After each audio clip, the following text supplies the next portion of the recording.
اور کہا کہ یا رسول اللہ صلی اللہ علیہ وسلم ہمارے امیر بھائیوں نے بھی سارے اذکار پڑھنے شروع کر دیے. تو اللہ کے نبی صلی اللہ علیہ وسلم نے کہا یہ پھر اللہ کی طرف سے ان کے لیے انفال ہے کہ ہو سکتا ہے دنیا میں کسی کو نیکی ملی، کسی کو انعام زیادہ ملا، کسی کو کم ملا، کسی کو زیادہ راہ کم ملا ہے، کسی کو زیادہ ملا ہے، اور کسی کو مشکل ملی، لیکن رب کے ہاں سب کو ملے گا. تو اللہ رب العالمین کہہ رہا ہے جو ثواب دنیا چاہتا ہے اس کو معلوم ہو ہم تمہیں ثواب دنیا بھی دیں گے، ثواب آخرت بھی دیں گے. یہ قرآن ذی القرنین کا ذکر کرتا ہے جس کی پوری دنیا پہ حکومت تھی مگر وہ اپنے رب کائنات کا وفادار تھا اور لوگوں کو انعام اور سہولت دیتا ہے. یہ قرآن فرعون کا ذکر کرتا ہے جس کے پاس بہت کچھ تھا لیکن اللہ نے اس کو دنیا میں ڈبو دیا. یہ قرآن نمرود کا ذکر کرتا ہے جس کے پاس سب کچھ تھا، اللہ کو مانا تو اللہ نے ان کو تباہ و برباد کر دیا. اللہ کے پاس دینے کو سب کچھ ہے. وکان اللہ سمیع بصیرا. ہم نے سورہ نساء کا 6واں حصہ مکمل کیا. آئیے ہم اس کے 7ویں حصے کی طرف چلتے ہیں. 7واں پیراگراف ہے، اس کی 135 آیت سے 152 آیت تک ہے. اس میں نفاق سے بچ کر نظام عدل قائم کرنے کی، نظام انصاف قائم کرنے کا حکم دیا اللہ نے مومنین کو. ہم یہ شاید پورا نہ پڑھ سکیں گے لیکن ہم جتنا بھی ہم پڑھ سکیں گے اس کو ہم پڑھتے ہیں. اللہ رب العالمین کیونکہ ہدایت دے رہا ہے تمام مسلمانوں کو اور مستقل اہل کتاب کی اور منافقین کے رویوں کی طرف متوجہ بھی کرتا جا رہا ہے، اس لیے حکم دیا جا رہا ہے کہ یا ایھا الذین آمنوا کونوا قوامین بالقسط. اے لوگو جو ایمان لائے ہو تم انصاف کے گواہ بن. وَلَوْ عَلَىٰ أَنفُسِكُمْ أَوِ الْوَالِدَيْنِ وَالْأَقْرَبَيْنِ. اب تو اس کے پس منظر میں وہ جو ذرہ کی چوری والا واقعہ بھی ہے، اس کے پس منظر میں اور بھی جو اب تک کے سارے واقعات ہوتے گئے جس کے اندر ایک محاربہ قائم تھا، یہ تحرک قائم تھا، یہ مقابلہ تھا ان تمام لوگوں سے. لیکن اللہ رب العالمین پھر بھی اب پھر اخلاقیات دوبارہ سکھاتا ہے کہ گواہی دو، چاہے اس کی عزت تم پر پڑے، تمہارے والدین پہ پڑے، والاقربین تمہارے قرابت داروں پہ پڑے.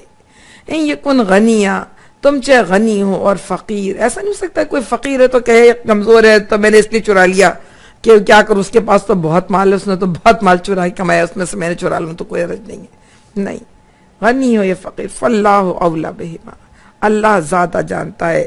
فلا تتبعوا الہوی، اپنی خواہشوں کی پیروی نہ کرو. ان تعدلوا، اس بات سے کہ انصاف سے رکنے کے لیے خواہش کو نہ مانو.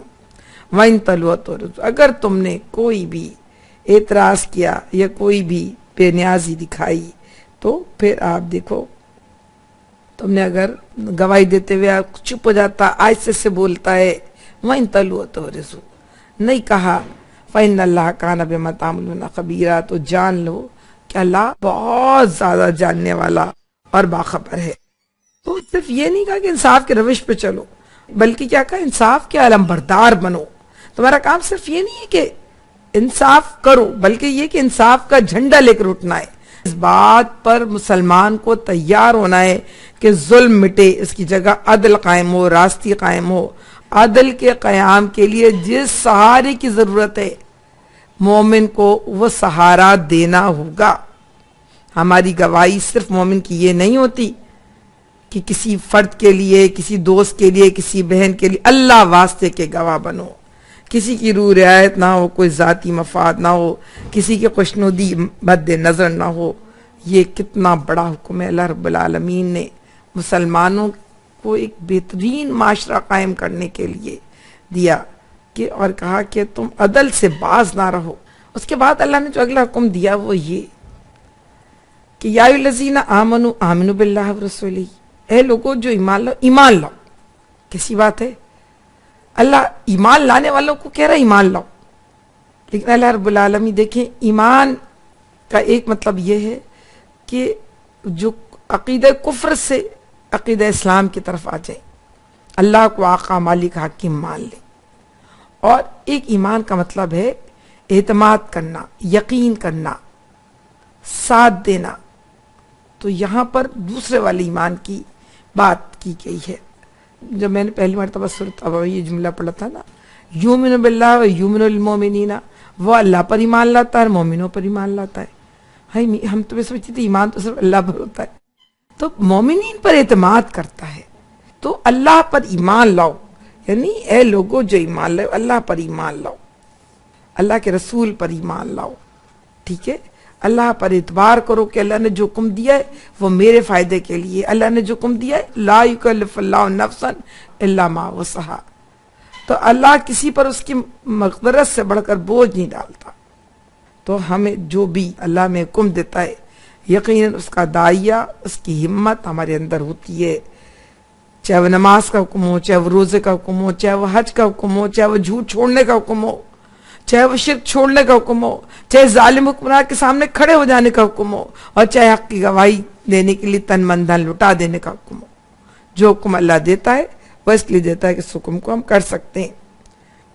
ایمان اللہ رسول پر بھی اور ان تمام کتابوں پر، اس کتاب پر بھی جو قرآن پاک ہے، اور تمام کتابوں پر جو اس سے پہلے. ملائکہ پر کیا کرتے تھے جو یہودی تھے، وہ کہتے تھے کہ دراصل جو جبریل، نعوذ باللہ استغفر اللہ، جو جبریل امین علیہ السلام ہے نا وہ غلط لے آئے وہی، ورنہ وہی تو ادھر نہیں آنی تھی. اللہ کے نزدیک یہ کہ تم ایمان لاؤ تمام فرشتوں پر. اس کے مد مقابل ہمیں نہیں، وہ کہتے تھے میکائیل علیہ السلام اگر وہی لانے والے ہوتے تو ہم مان لیتے. اس کا یہ مطلب نہیں مسلمان کہے کہ ہم میکائیل علیہ السلام کو نہیں مانتے. مسلمانوں کی بڑی تربیت اللہ نے کی اور کہا کہ تمام فرشتوں پر ایمان لاؤ، تمام نبیوں پر. آپ کچھ بھی کریں، وہ لاکھ توہین رسالت کریں، وہ لاکھ قرآن پاک کی توہین کریں، لیکن کیا مسلمانوں کو اجازت ہے کہ ہم کہیں کہ نعوذ باللہ استغفر اللہ موسیٰ علیہ السلام کی شان میں کوئی بات کہہ کے تو دیکھیں، ہمارا ایمان ختم ہو جائے گا. حضرت عیسیٰ علیہ السلام تو ہمارے نبی ہیں، حضرت موسیٰ علیہ السلام تو ہمارے نبی ہیں، بی بی مریم علیہ السلام تو ہماری نبی ہیں، ہمارے بزرگ ہیں، یہ ہمارے بڑے ہیں. تورات اور انجیل اور زبور ہماری کتابیں ہیں، صحیفہ ابراہیم علیہ السلام ہمارا ہے. تو اللہ ایمان لاؤ، تم کسی کے خلاف کچھ بھی نہیں کرو گے. جس نے اللہ اس کے رسول ملائکہ اور روز آخرت سے انکار کیا، کفر کیا، وہ گمراہی بھٹک کر بہت دور نکل گیا. اب اللہ نے یہ کفر بھی دو معنوں میں ہوتا ہے. ایک کفر وہ ہے جو آپ عقیدے کا انکار کرتے ہیں، اور ایک کفر وہ ہے جو آپ اس کے عملی پہلوؤں سے چلنے سے انکاری ہو جاتے ہیں. تو یہاں دوسرے والے کفر کی بات ہے کہ جو ان سارے رویوں میں کفر کا رویہ اپناتا ہے، دراصل وہ اللہ کے راستے سے بھٹک کر دور نکل جاتا ہے. ان الذین آمنوا ثم کفروا ثم آمنوا ثم کفروا ثم ازدادوا کفرا لم یکن اللہ لیغفر لهم ولا لیہدیہم سبیلا. بے شک وہ لوگ جو ایمان لاتے ہیں پھر کفر کرتے ہیں، پھر ایمان لاتے ہیں پھر کفر کرتے ہیں، پھر کفر میں بڑھتے چلے جاتے ہیں، اللہ کہتا ہے ان کی کبھی مغفرت نہیں کروں گا میں. جو مذاق بنا لیں، آج دین میں فائدہ ہو تو مسلمان بن جائیں، کل کافروں کے پاس فائدہ دیکھیں تو ادھر جا کے کہ ہم تو کافر ہیں، پھر دوبارہ پرسوں اسلام کی طرف کوئی فائدہ نہ ہے، پھر آ کہ نہیں ہم تو توبہ کر رہے ہیں، معافی. جو دین کو کھیل تماشا بنا لیں. اور وہاں ایسے منافقین کی بڑی تعداد تھی جو جدھر فائدہ دیکھتے تھے، اور سورہ نساء میں گزر چکا ہے کہ جب تمہیں فائدہ پہنچتا ہے تو کہتے ہیں یا لیتنی کنت معہم فافوز فوزا عظیما، کاش میں ان کے ساتھ ہوتا. اور جب ان کو فائدہ پہنچتا ہے تو کہتے ہیں شکر ہے میں ان کے درمیان نہیں تھا. تو بات یہ تھی کہ اللہ رب العالمین کہہ رہا ہے جو کبھی تو ہو سکتا ہے جو کھیل بنا لے، تماشا بنا لے، اللہ کہہ رہا ہے ان کو میں کبھی راہ راست نہیں دکھاؤں گا. اور جس کو اللہ راہ راست نہ دکھائے اس کو دنیا کی کون سی طاقت راہ راست دکھا سکتی ہے. دیکھیے میں پھر شاید وضاحت سے کہہ دوں، ایک ہوتے ہیں چھوٹے چھوٹے گناہ، چھوٹے تو نہیں کہنا چاہیے لیکن ہم روز کہتے ہیں جھوٹ نہیں بولیں گے، پھر شاید بول لیتے ہیں کچھ. التائبون جس کو اللہ کہتا ہے، جس کو اللہ کہتا ہے بار بار پلٹ کر آتے ہیں. اور ایک ہوئے بڑے بڑے گناہ جن پہ تعزیر کا کم قائم ہے. ایک موٹا اصول اگر یہی لے لیں، اس کو میں پہلے بھی کہہ چکی ہوں، اگر وہ گناہ ایک قتل آج کیا اور آج معافی مانگ لی، کل دوسرا قتل کیا پھر معافی مانگ لی، ایک زنا استغفر اللہ آج کیا اور پردہ پڑا رہ گیا اور کسی کو پتہ نہیں چلا، آپ نے معافی مانگ لی، اور کل پھر جا کے بے حیائی کا کام کر کے آگے بدکاری اور پھر کہا معافی مانگنا، پھر اللہ اس بدکاری ہی میں اس گناہ ہی میں آپ مجھے اور آپ کو اللہ نہ کرے، اللہ نہ کرے، اللہ نہ کرے میرے خاک، پھر راہ راست میں بھٹکتا چلا جاتا ہے اور اس کو راہ راست پھر کسی بھی طرح سے نہیں ملتی۔ تو ضرورت اس بات کی ہے میری بہنوں کہ ہم سب جو ایمان لائے ہیں وہ انصاف کے علمبردار بنے۔ انصاف کے علمبردار کا مطلب ہے نیکی کے میں حصے دار ہوتے ہیں، اس میں ان کو حصہ ملے گا۔ ہم نیکی کے قائم کرنے کے لیے جہاں جس طرح جیسی مدد ہو، جان سے، مال سے، علم سے، صلاحیت سے، قلم سے، زبان سے، جس طرح جو چیز بھی ہمارے پاس ہے اس کے ذریعے، وقت سے ہم اس سے مدد کریں، یعنی انصاف کو قائم کرنے کی کوشش کریں اور اللہ واسطے کی گواہی دیں۔ ہم کبھی عدل سے باز نہ رہیں اور ہمیں یقیناً ہم کبھی کسی کو ایمان لاؤ اللہ اس کے رسول پر، ہم دیکھیں کسی کو جب کہتے ہیں نا، جب کوئی فرد جس کو ہم نے ایک ذمہ داری دے دیتے ہیں، پہلے ہم ذمہ داری دیتے ہیں پھر کہتے ہیں ذرا تم خیال رکھنا، جب ہمیں لگتا ہے کہ شاید ذمہ داری اپنی بہت اچھی پوری نہیں کرے گا تو ہم دوبارہ نصیحت کرتے ہیں، تو اللہ اہل ایمان کو دوبارہ نصیحت کر رہا ہے کہ تم ذرا اور اچھی طرح ایمان لاؤ۔ ایمان لانے کا مطلب یہ ہے کہ انصاف کی علمبرداری کے لیے تن من دھن سے لگ جاؤ، اس کے لیے اپنی جان اور مال اور وقت اور صلاحیت کو بچا کے نہ رکھو، اور جو بچا کے رکھے گا بار بار پلٹ کے دنیا کی طرف متوجہ ہو جائے گا، یا گناہ کرے گا اور پلٹ آئے گا، گناہ کرے گا اور پلٹ آئے گا، تو پھر اللہ کہتا ہے میں اس سے راہ راست چھین لوں گا۔ جس کو اللہ نہ راستہ دکھائے، دنیا کی کوئی طاقت اس کو راستہ نہیں دکھا سکتی۔ اللہ مجھ سے اور آپ سے راضی ہو، اللہ مجھے اور آپ کو انصاف کے علمبرداروں میں شامل کر لے۔ حکایت میں سے ہے کہ جب یوسف علیہ السلام کے لیے بازار لگا کہ کون اتنے حسین نوجوان کا خریدار بنے گا، تو وہاں پر ایک بوڑھی عورت بھی آ گئی کچھ سامان لے کے۔ سب کہنے لگے بی بی تم کہاں سے آ گئی ہو؟ یہاں تو بڑے بڑے لوگ کھڑے ہوئے ہیں اس کے خریداری کے لیے، تم کیسے آ گئی ہو؟ اس نے کہا میں جانتی ہوں کہ میں نہیں یہ سودا کر سکتی، لیکن میں چاہتی ہوں کہ یوسف کے خریداروں میں میرا نام بھی ہو علیہ السلام۔ تو بات یہ اٹھیں تو صحیح، کھڑے تو ہوں، اپنے حصے کا حق تو ادا کریں۔ ہم کیا کر سکتے ہیں، کتنا کر سکتے ہیں، یہ تو ہمارا بنانے والا جانتا ہے۔ اللہ مجھ سے اور آپ سے راضی ہو۔ ہم انشاءاللہ عزیز کل اپنی صورت کو مکمل کریں گے۔ سبحانک اللہم و بحمدک، نشہد ان لا الہ الا اللہ و نستغفرک و نتوب الیک۔